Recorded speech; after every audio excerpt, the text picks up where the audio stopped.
देख रहे हैं नेटवर्क 33 राजकुमार के साथ। तो चलिए बढ़ते हैं आज की कहानी की ओर। दोस्तों, मेरा नाम साहिल है और मैं आप सभी को मेरी ज़िंदगी में घटी एक ऐसी घटना के बारे में बताने जा रहा हूँ जिसके बाद मुझे इन काली शक्तियों पर विश्वास होने लगा था।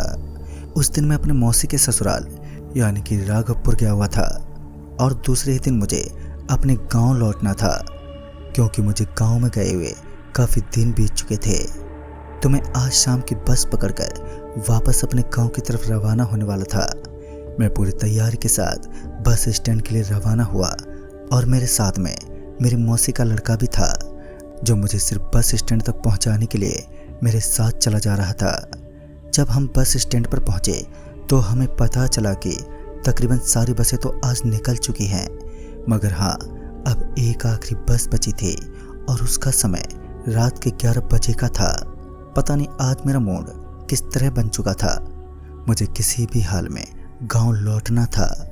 मैंने रात के 11 बजे वाली बस में जाना ही उचित समझा और दूसरी तरफ मेरे मौसी का लड़का भी वहां से जा चुका था। तापमान में आने वाली गिरावट की वजह से मेरे हाथ और पैरों में कपकपी सी छूटने लगी थी, लेकिन मैं अभी भी उस कड़कड़ाती ठंड के बीच एक छोटे से पत्थर के ऊपर बैठा रहा और आज मुझे किसी भी तरह अपने गांव पहुंचना ही था। फिर मुझे एक कार उस बस स्टैंड पर आती हुई दिखाई दी और उस कार को देखते ही मैंने उसके सामने अपना हाथ दिखाया, लेकिन कार ड्राइवर को अपनी गाड़ी रोकना कहाँ मंजूर था। उल्टा उसने अपनी गाड़ी की स्पीड बढ़ा दी और वो वहाँ से तुरंत ही निकल गया। मैं अपने मन ही मन उस ड्राइवर को गालियाँ देने लगा। फिर मुझे बस स्टैंड से बस कुछ ही दूरी के ऊपर आग चलती हुई दिखाई दी और उस वक्त मेरा शरीर काफ़ी ठंडा पड़ चुका था। तो फिर मैं जल्दी से उस आग की तरफ चल दिया ताकि मैं अपने शरीर को तपा सकूं।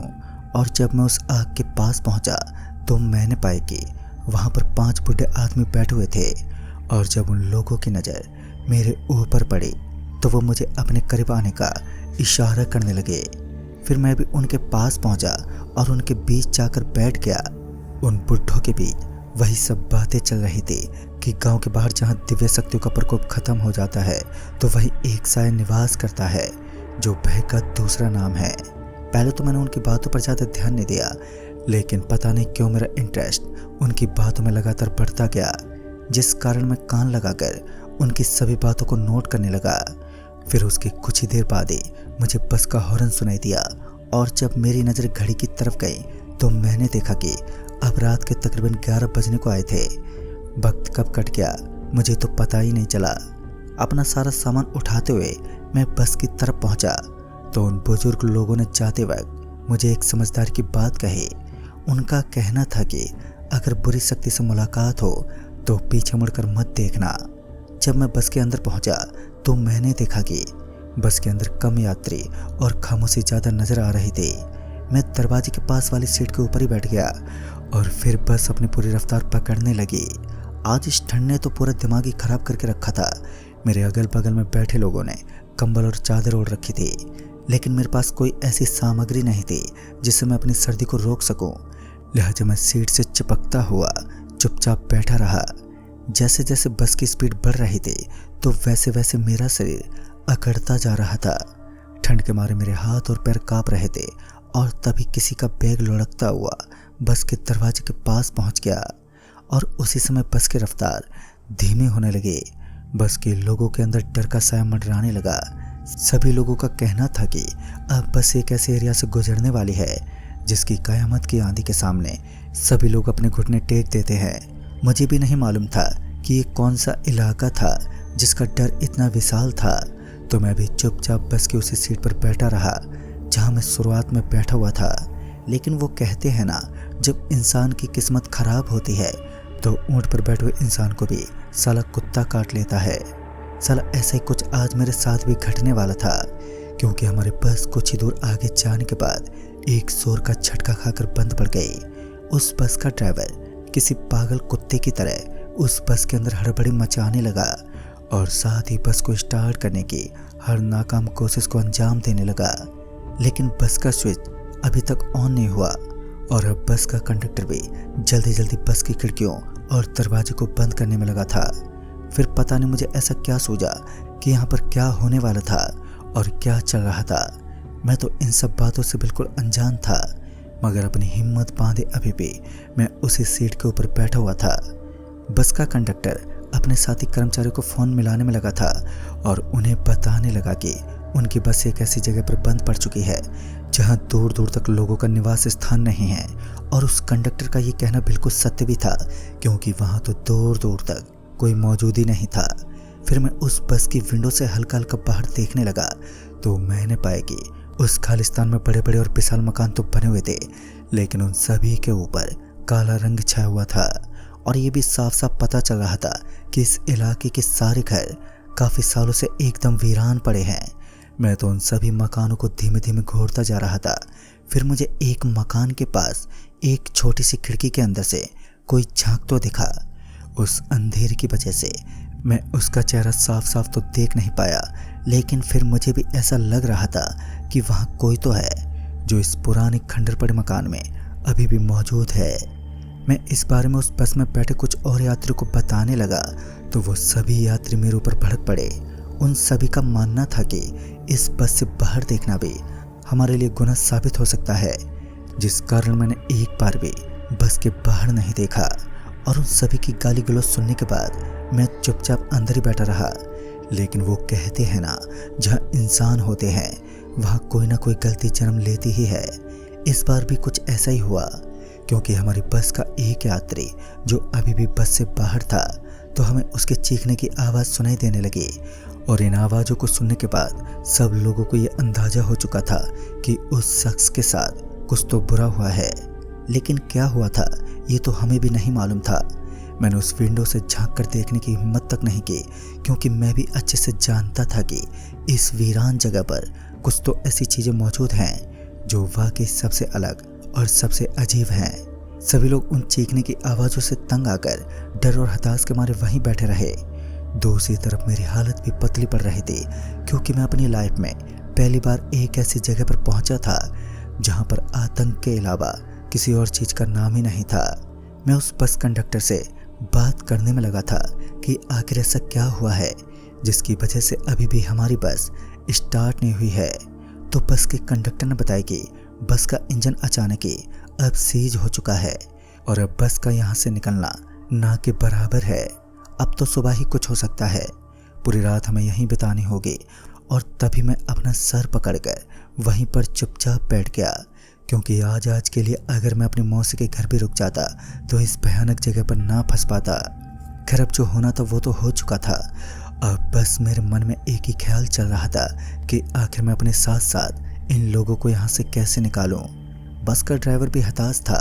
सभी लोगों के अंदर अफरा तफरी सी मची हुई थी और सदियों पुरानी वीरान पड़ी ये जगह देखने में इतनी खोखार लग रही थी कि इन चीज़ों को शब्दों में बयान नहीं किया जा सकता।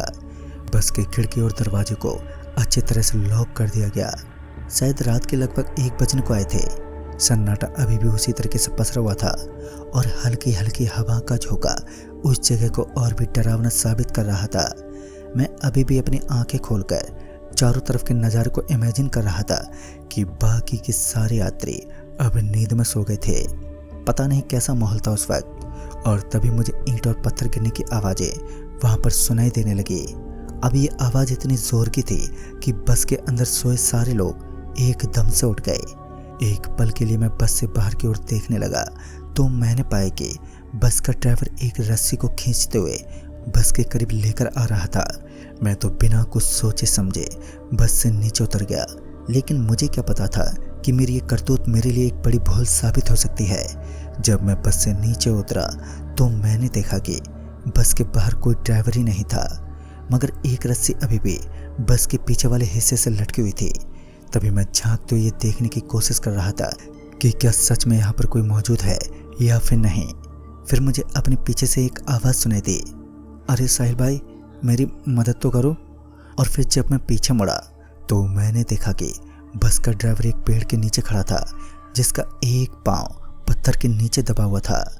मैं अपने कदमों को तेज़ी से बढ़ाते हुए उस ड्राइवर के पास पहुंचा और उसके पैर के ऊपर पड़े उस पत्थर को हटाने लगा तो मैंने देखा कि उस ड्राइवर के पैर पीछे की तरफ मुड़े हुए थे। और फिर ये नज़ारा देखते ही मेरा तो पूरा बदन पसीने से तरबतर होने लगा। और फिर मैं धीरे से अपनी गर्दन घुमाते हुए ऊपर की तरफ देखने लगा। तो मैंने देखा कि इस बार जो मेरी आंखों के सामने था असल में वो कोई इंसान नहीं बल्कि एक हैवान था जिसका शरीर एक अलग तरह की बदबू मार रहा था।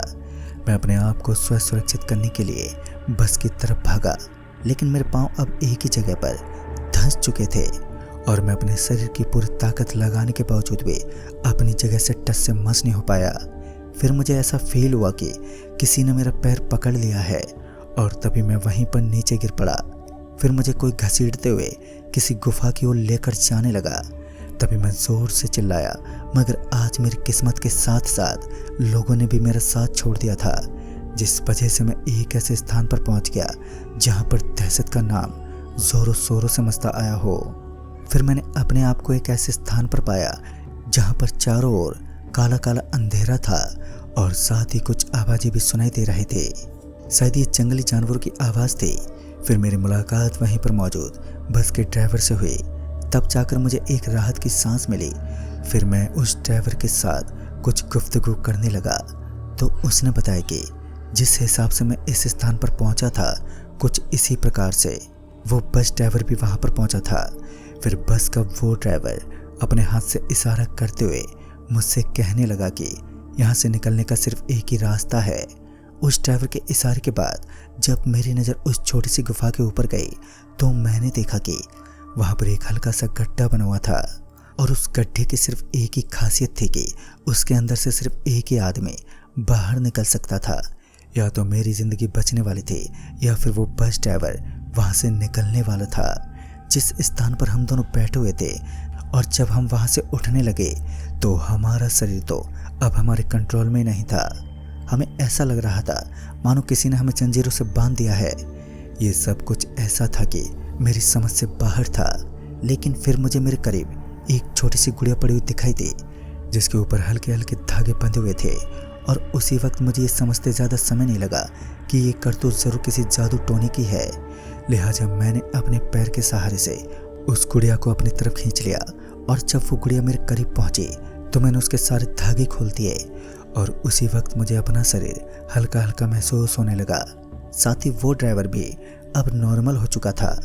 हम दोनों तुरंत उस जगह से उठते हुए वहाँ से भागने लगे और जब हम दोनों उस गुफा से बाहर निकले तो हमारे सामने भूतों का एक बड़ा सा झुंड खड़ा था जिसे देखकर हमारे हाथ पैर कांप उठे, क्योंकि उनका ये अनोखा शरीर हमें बड़ा ही डरावना और अजीब लग रहा था।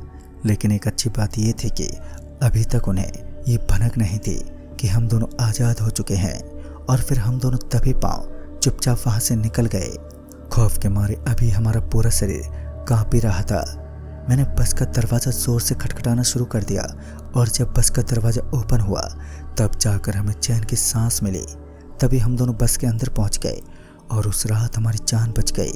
फिर सुबह होने के बाद वो पूरा इलाका रोशनी से झलक उठा और जहाँ तक मैंने सुना था कि आज भी उस इलाके में लोगों का मौत इंतज़ार करती है। ऐसे बहुत ही कम लोग होते हैं जो उसको उस गुफा से अपनी जान बचाकर वहाँ से निकल पाते हैं। शायद उनमें से हम एक हैं। तो दोस्तों इस कहानी में बस इतना ही। तब तक के लिए बाय एंड टेक केयर।